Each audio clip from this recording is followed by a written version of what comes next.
速北荒早已陨落。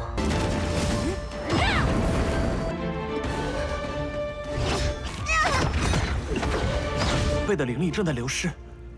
这与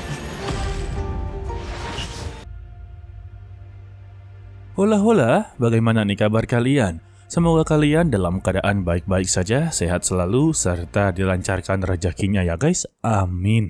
Dan akhirnya untuk Tonghua Alchemy Supreme atau Babang Supetian telah kembali tayang. Gara-gara Tonghua ini hiatus, beberapa nama Mimin juga sudah hampir lupa. Yang ingat ya cuma nama tokoh utama dan juga Ling sebagai binatang surgawi yang membantu Petian benar-benar menjadi lebih kuat.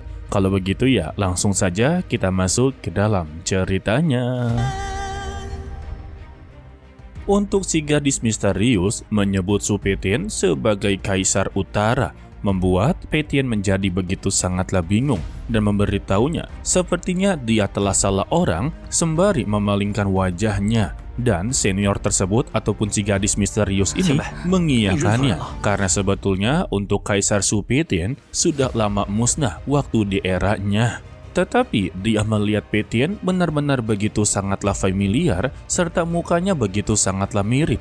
Bahkan untuk kekuatan serta energi spiritualnya sudah sangatlah mirip dengan Kaisar Supetian. Lalu Petian memberitahu alasan kedatangannya. Dia di sini datang untuklah mengambil api langit. Jadi dia meminta kepada sang senior untuklah mengabulkan permintaannya karena dia telah berjuang sampai saat ini. Jika tidak mendapatkannya, maka semua usaha yang dia lakukan benar sia-sia. Mendengar itu ya, dia menatap tajam ke arah Petian dan juga ke api langit.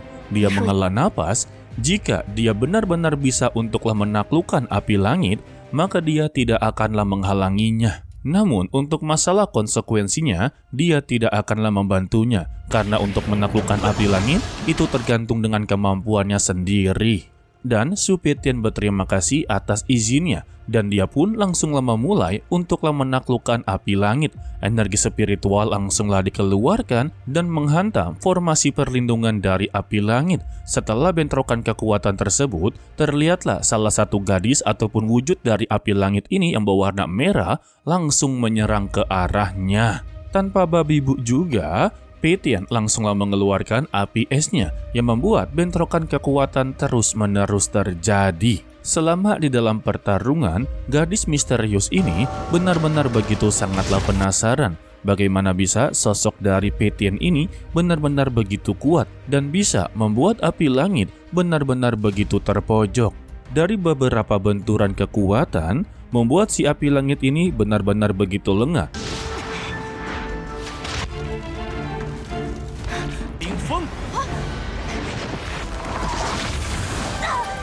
Yang membuat Petian berhasil untuklah mengeluarkan kekuatan segel es dan dia pun benar-benar terkurung dalam formasi tersebut. Bahkan ketika dia inginlah menghancurkan formasi penyegelan, Petian tidak akanlah membiarkannya. Dia terus-terusan menambah daya serangannya sampai-sampai si api langit ini langsunglah membeku total. Namun siapa sangka guys, ketika api langit ini terkena serangan, ternyata untuk si gadis misterius ini juga terkena serangan. Tampaknya kalau api langit ini telah menyatu dengan tubuhnya si gadis misterius, tetapi Petian sama sekali tidaklah mengetahui ataupun tidak menyadarinya. Lalu dia langsunglah mengeluarkan kekuatan 4 apinya dan membentuk sebuah formasi yang langsunglah mengikat api langit dan memasuki tubuh dari Petian. Setelah berada dalam tubuhnya Petian, dia pun mengeluarkan tekanan spiritual yang cukup begitu tinggi, membuat si api langit ini sama sekali tidak bisa untuklah menahannya, sampai-sampai dia pun berteriak dan berhasil menyatu dengan tubuhnya Petian. Lebih tepatnya, dia mengalah dan menjadi bagian dari Petian ya. Setelah dari semua itu juga, api langit langsunglah diambil alih oleh Petian.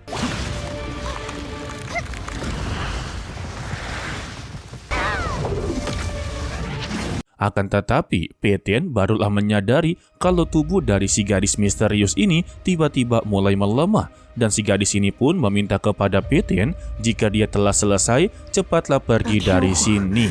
Tetapi Petian sebagai seorang alkemis dia tidak akan membiarkan siapapun yang di depan matanya benar-benar mengalami kesakitan. Dia menyadari kalau kekuatan spiritualnya perlahan-lahan mulai menghilang. Dia mempertanyakan sebenarnya apa yang terjadi. Tetapi dia menolak untuklah menjawabnya. Sembari menyerang Peitian, sembari berkata, semua ini tidak ada hubungan dengannya.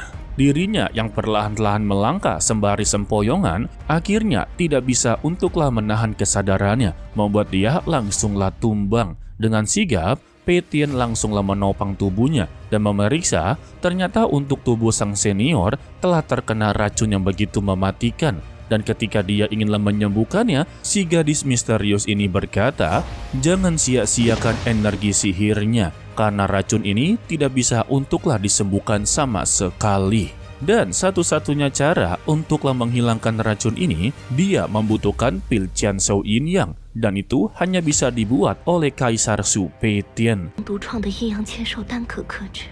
Tetapi untuk Peitian sendiri, dia merasa percaya diri kalau dia bisa membuat pil tersebut bahkan lebih hebat daripada pil sebelumnya. Tanpa basa-basi, Peitian langsunglah mengeluarkan tungkunya dan dia langsunglah menaruh beberapa bahan serta mengeluarkan formasi 9 surga. Itu juga dibantu oleh si gadis misterius dengan memperkuat formasi tersebut. Dan Peitian merasakan kalau formasi ini benar-benar begitu sangatlah familiar. Layaknya mereka berdua ini pernah menjadi partner di masa lalu. Ya, betul sekali ya. Lalu Peitian mempertanyakan sebenarnya apa yang sedang dia lakukan. Sang senior memberitahunya kalau dia menambah daya kekuatan dari formasi tersebut dengan bertujuan agarlah pembuatan ramuan ini sama sekali tidak ada halangan. Terlebih, pembuatan pil Qianshou ini akanlah mengundang beberapa orang jahat yang selama ini sedanglah mencari keberadaannya dan juga mencari pil Qianshou. Karena bagaimanapun juga, pil Qianshou ini bukan hanya menghilangkan racun, tetapi juga bisa meningkatkan kultivasi seseorang dengan begitu sangatlah drastis. Sayangnya, sang senior terlalu berlebihan untuklah menggunakan kekuatannya, dan akhirnya dia pun jatuh pingsan dan kembali ke dalam peti matinya. Dan Peitian langsunglah masuk mode serius. Dia tidak akanlah mengecewakan dan tidak menyia-nyiakan bantuan yang telah diberikan. Dan terlihatlah sinar yang terang menerang, menandakan kalau Peitian telah berhasil untuklah membuat pil Qianshou Yin Yang. Setelah berhasil menyempurnakan pil tersebut, Peitian langsunglah mengambilnya dan memasukkan pil ini ke dalam mulutnya sang senior. Dan siapa sangka pil ini benar-benar begitu bekerja. Racun yang sudahlah menempel di dirinya selama ribuan tahun kini benar-benar menghilang. Dia langsunglah mengetahui kalau di depannya ini adalah Kaisar Su Peitian. Dan dia pun langsunglah memeriksanya. Dan Peitian kembali memberitahunya sepertinya dia telah salah orang. Dia bukanlah Kaisar Su Peitian yang dia kenal, tetapi dia sangatlah yakin kalau di depannya ini adalah Kaisar Su Peitian. Untuk membuktikannya, dia pun langsunglah menaruh jarinya di dahinya Su Peitian. Ketika berada di ruang kesadarannya, sang senior cukuplah begitu terkejut. Ternyata bocah satu ini telah menyimpan seluruh energi yang begitu sangatlah besar. Dan juga ada teknik rahasia Istana Roh. Dia yakin di masa depan mendatang, bocah satu ini akanlah menjadi sosok yang begitu sangatlah ditakuti oleh seluruh para kultivator. Dan ketika dia inginlah memeriksa semua ingatan milik dari Su Peitian, terdapat sebuah formasi yang mencoba untuklah menghalanginya. Hal ini membuat sang senior tidak bisa untuklah melihat dengan begitu jelas. Dan di sini dia sangatlah yakin kalau Peitian adalah reinkarnasi dari Kaisar Su Pei. Terlebih untuk saat ini dia telah membantu untuklah menyelamatkannya. Sebagai tanda terima kasih, dia akanlah membantu Peitian memperkuat istana jiwa rohnya yang berada di ruang kesadaran. Dan terlihatlah 3 harta berharga yang akanlah diberikan oleh Peitian, dari pedang batu, akar ginseng ungu, dan juga sebuah token. Pada awalnya, Peitian sama sekali tidaklah mau menerimanya, karena baginya ini adalah sebuah bantuan kecil saja, tidak perlu untuklah memberikannya dengan harta yang begitu sangatlah berharga. Tetapi ya tetap saja, Petian kembali dipaksa untuklah mengambil ketiga barang tersebut. Sedangkan untuk di luar, untuk Nona Meyer, ternyata cukuplah begitu gelisah. Karena sudah beberapa jam berlalu, Petian sama sekali tak kunjung kembali. Akan tetapi, secara tiba-tiba mereka pun diserang oleh kelompok dari Shinran. Lantas ya untuk Meyer cukuplah begitu kesal karena untuk pria hidung belang satu ini sama sekali tidak pernah menyerah untuklah mengejar dirinya. Sebagaimana kita tahu, Shinran adalah orang yang menyukai sosok dari Meyer. Dan Shinran langsunglah memeriksa di sekitarnya. Dia menjadi begitu sangatlah senang karena tidak ada sosok dari Su Petian.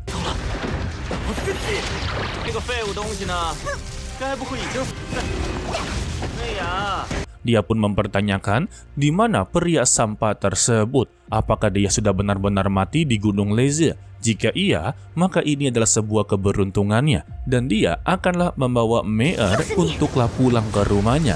Dan akanlah dijadikan sebagai istrinya. Mendengar itu, Nona Meyer langsunglah memasang wajah yang begitu marah.